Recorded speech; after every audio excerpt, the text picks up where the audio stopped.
Now, there's no use making funky hook baits if you ain't got a funky rig to put them on.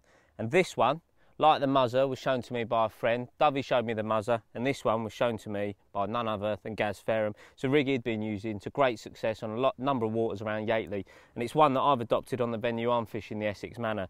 Again, the reason for changing over to something like this was that I wanted to fish pop-ups to get above the silkweed and stuff that I was faced with, but on the venue I was fishing, everyone was using the chod rig, and I just think the fish had got completely used to it. A lot of fish are getting lost, a lot of hook pulls, just this general stuff that you think's going on underwater, fish just getting nicked in the edge of the mouth. So you need, I personally need another solution, something to make it happen. So this is the little rig that I've adopted off Gaz.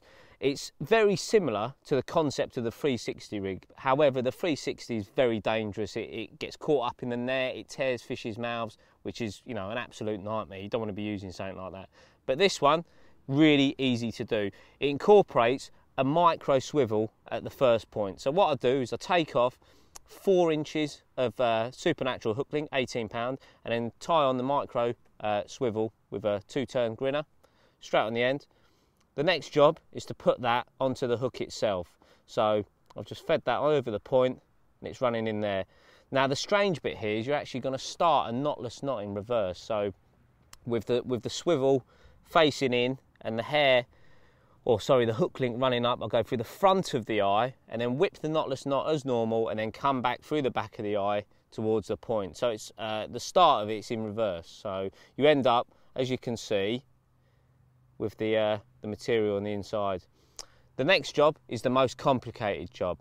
Basically, what we're going to be doing is adding the supernatural to IQ. I've used the IQ. I like the fact that obviously it's a fluorocarbon, it's invisible, and the 15 pounds quite supple. So even though it's you know, stiff enough to keep the hook link away from the lead and stop tangles, it's also supple enough to take up the contours of the bottom, so it gives you a bit of versatility. The knot that you're using is something called the Albright knot. It's actually really easy to do. It looks quite complicated, but what you do is you make a loop at the end of the fluorocarbon, fold it back on itself, so you're just pinching a loop in your hands, and then simply you feed the supernatural through the loop and then wrap it around the body of the loop 7 times, and then ensure you put the tag end back through the top of the loop the same direction as the hook's coming through.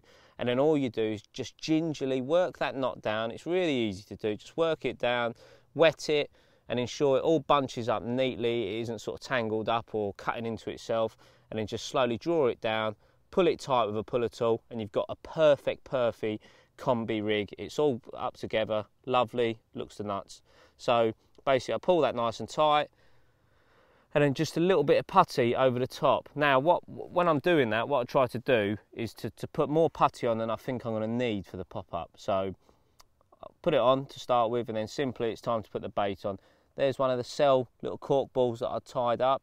This time all I do, take a bit of hair braid, put it through the eye of the swivel, the other end of the micro swivel, pull it straight, thread the boilie onto it with a normal braided needle, pull it on, and then as you can see, look, I've just plugged the swivel in there, pull that down, and I'll make a little granny loop at the end of the hair braid, and then simply just trap the boilie stop in there, pull it down, a couple more knots to secure it, and then with a lighter, just blob the end of it, so it's all neat and tidy like that.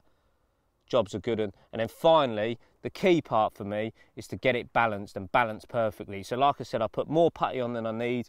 I'll then test it in the edge, and I'll keep pinching bits of putty off until it's sinking, almost like that, just ever so slowly. And what you find when you're feeding boilies, fish are coming in and hoovering, they're picking up different sizes of baits. That's something I've always told you how to fish, is put multi-size of boilies out there. It gets fish rooting around and looking for different sizes. And then they come across this one, it's balanced perfectly, wolf, it's in the back of the mouth, and you've hooked them. Job done. So a rig, well worth trying, get on it. Well, there we have it, 28 pounds 4 ounces. They're getting bigger, taking on that Combi rig again, this time with a little muzzer effect and a little KD rig setup. Awesome carp, and hopefully there might be a bigger one yet to come. Brilliant.